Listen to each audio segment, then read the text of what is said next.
Welcome to another episode of the Washington Retirement Planning Podcast. I'm your host, Ethan Meikle, and here I teach you guys all about your Washington State retirement pension plans, best ways to utilize them, how to retire early, and pay less in taxes. Today's episode, we're focusing on your survivor benefit options that you guys have. So as you guys know, as state employees, you guys have these amazing things called pension plans, which is essentially a paycheck for life. Now, when you get them, you're going to be given an option to choose, do I want to pass them on to my spouse? So if I pass away, should they go to my spouse? How much should I pass on to them? So everyone gets 4 options when they retire, and depending on what option you pick determines the reduction you will take and how much your spouse will end up getting. So today's episode, we're going to dive into all of those different options and different ways to think about them and sort of best practices to use them going forward. Now, this is not something you have to decide right now, but it is a question when you start requesting your official estimate before you retire, or especially on your retirement application. So you request your estimate, they're going to give you all these 4 options. When it's time to apply for retirement, they'll ask you, which choice do you want? It's something you have to lock in right now or worry about too much, but it is something to give some thought to as you get closer to retirement on what pension strategy you're going to be taking. Because the last thing you want to do is expect one income and get a lot less because you took a survivorship and a reduction, and now you're going to be short in retirement. So it is something to work into your plan now and not kick the can down the road till later. So after we dive through that, we're going to be talking about moving school districts. So it's summertime right now. I know some people are moving in between jobs, you're moving school districts and such. So I'm going to give you guys a couple of pointers. When you're moving or changing employers in Washington State system, there's a couple of options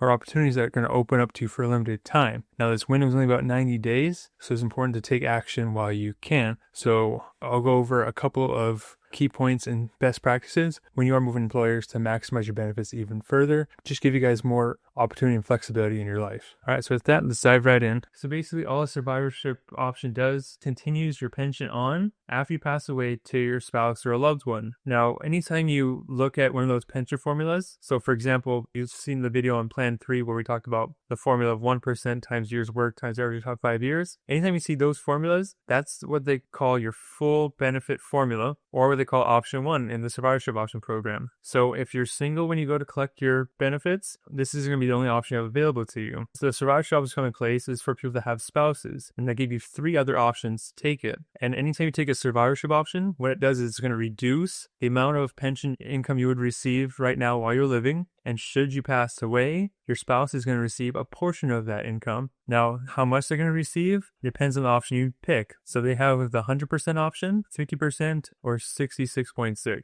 So they're either going to get the full pension that you currently have, half of it, or 2/3 of it. You don't have to actually pick a survivorship option until you go to retire. In fact, it's a section on the retirement applications you get from DRS where you're going to opt to choose a survivorship option or not. So you don't have to make any of these decisions right now, just when you go to retire. Now, where I see a lot of people and their advisors go wrong in planning for their income from the state is they forget to account for the survivorship reduction when they go to collect their income. So for instance, a lot of people know the state's formula, and if you're on Plan 3 with 30 years, you know you'll be getting 30% of your income. So if you went to retirement thinking you're beginning, say, 30% of income, and after you take a survivorship option, it's only 25% or 20%, that makes a big difference. So the way these survivorship options work is they have a sheet with different administrative factors on it. And basically what they're looking at is the age difference between you and your spouse. So there's 2 sheets. One is if your spouse is older than you, that's going to be your beneficiary or survivorship option. Or one is if your spouse is younger than you. So there are different administrative factors or reduction values. All right, so this sheet here is how you actually calculate the reduction you'd take if you elected a survivorship option. Now remember, option 1 is to take the pension in full and there's no beneficiary or survivor on the account. So that's going to be the max pension. So if you want to pick options 2, 3, or 4, this is how you look at it. So people in Plan 1 will be obviously on these 3 columns here. People on Plan 2 and 3 are all going to be on the same column here. So option 2 is the 100% option, option 3 is 50%, and option 4 is 66.67 or 2/3. So what these numbers mean is that's how much of the pension your partner or spouse will keep if you were to pass away. Now, as far as the reduction goes, it's all based off of the age difference between you and your spouse. So you can see up here, this one's specific for TERS or Teachers Retirement System. If you're on PERS or CERS, you have your own sheet with a little bit different numbers here. And you see this up here, it says member is older than the beneficiary. So if your spouse is younger, you're going to use this sheet, right? Because you're older than the beneficiary or your spouse. So if you guys are about the same age, only a couple months apart, you're going to be this top one here. There's no age difference between you. If you wanted option 2, you'd only get about 85.4% of your pension. If you wanted option 3, you get about 92%, and you want option 4 to be 89%. And then for each year that you're older than your spouse, you just follow this table down. So you see, as older you are, the less of a pension they'll receive. And if you scroll all the way down to page 2 here, this page represents when the member, the person receiving the pension, is younger than a beneficiary. So in other words, your spouse is older than you. So you notice the bottom one here is 0. It's going to be the same exact numbers that we saw up top on the 0. So if your spouse is 1 year older than you, you'd be entitled to this pension here, and so on and so forth. So if you have a spouse that's older than you, you're going to receive less of a reduction depending on the option you select. Now, how do we calculate this? Well, it's really pretty simple. So let's say, for example, let's assume that your spouse is, say, 2 years older than you, and we want this guy here, this 2/3 option, or 66.67. You see the factor is 91.2%. So let's pop open the calculator here. So let's just say our pension is $2,000 a month using our full benefit formula. If we take the reduction of 91.2, we're left with $1,824. So you would receive $1,824 instead of the $2,000 for taking option 4 here, assuming your spouse is 2 years older. Now, this is your benefit as long as you live. Now, if you were to pass away, your spouse would be left with this number up here, 66.67% of this. So you'd have to times it by 66.67, and they would be left with $1,216 a month. So that's an easy way to calculate what the different survivorship options are and what you can actually expect from the future. So this is actually one of the biggest mistakes I see people and their advisors make, is they actually never take the time to calculate the survivorship option, because almost nobody that retires with a spouse actually takes option 1, and that's typically what people base their financial plans or recommendations on. So it's really important to take into account these different reduction factors so you can really see what truly lies ahead. So as far as which plan you should choose, it's all going to depend on your specific situation, and that should be answered in your financial plan. That being said, the most common option that we see come through our office is people taking option 4, simply because it's the middle of the two. But again, your situation is going to be specific to you, so it's important you sit down and look over these options in detail before choosing one. And this is why it's so important to work with an advisor that specializes in your state retirement benefits, so you don't miss these little things that can cause you a lot of headache and stress down the road and may make you rethink retiring so soon. All right, so I hope that was helpful for you guys in regards to learning more about your survivorship options. Now we're going to dive into the question of today and give you guys tips on moving employers or moving school districts in this case. I got an email from one of my subscribed members of my community yesterday that they will be moving school districts this coming school year, and they want to know what they should be doing to prepare for that or anything they should know. So the number one mistake I see when people move school districts is when people on Plan 3 change their contributions to a higher amount. So a lot of people will move to school district and they'll bump their Plan 3 savings from 5% up to 15 or 10%. Now a lot of people will be thinking, well, what's the problem with that? Isn't saving more a good thing? And it is. The problem is because Plan 3 locks you in, now you're basically locking yourself into a higher monthly contribution. And should something go wrong in the future, you have some weird bill or something goes wrong with your family, you need every dollar you can get, you can't get that money out. You can't go back down in your contributions. So yes, you should be saving at least 15%. Having it put into a place that doesn't allow you to decrease it should something come up, kind of puts you in a bit of a tight spot in the future, and I've seen it happen. And this is especially true for those young people out there who are planning on buying homes or starting a family, where in the future your budget's going to change a bit and you might need that money down the road. So my recommendation when you're moving school districts, if you're on Plan 3, is do the minimum. Just go to 5%. Lock yourself into the lowest amount possible, because remember, you can always save above and beyond anywhere else. Plan 3 isn't the only place you guys can save. Every school district sponsors a 403B program, so you guys can start one of these 403B plans up anytime you want to. There's no open enrollment. You just have to sign up with one of the approved vendors and you're you're all set. Nice thing with 403Bs is the contributions are flexible. You can change them any given month, so that gives you the flexibility that you need. The other reason why I don't want you to put more money into the planting contribution is because your future pre-tax investments are going to be 100% subject to tax, and the way our country's pumping money out here, taxes are pretty much a sure thing to go up in the future, and you may have to foot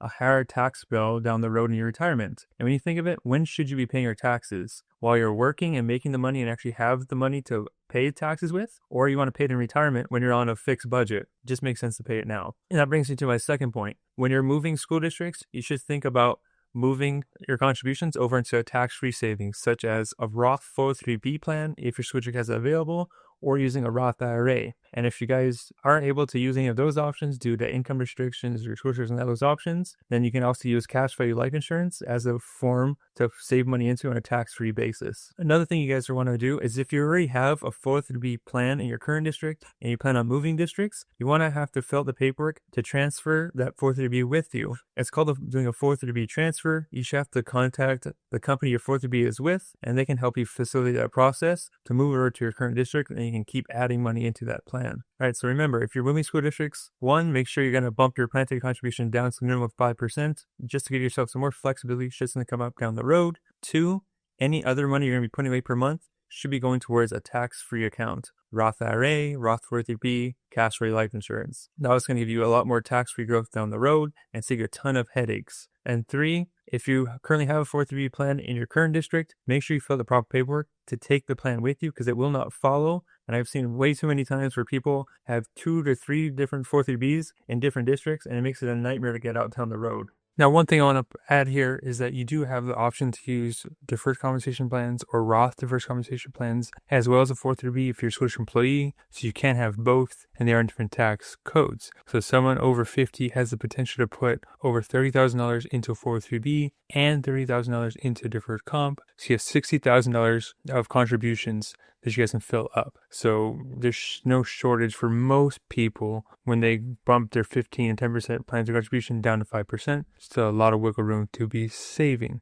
So deferred comp is also a strategy you can use in addition to the 403B or instead of the 403B. This audio bite you guys just listened to was one I recorded before Roth deferred comp came out. So at the time, your only option was either Roth IRA, cash value life insurance, or Roth 403Bs.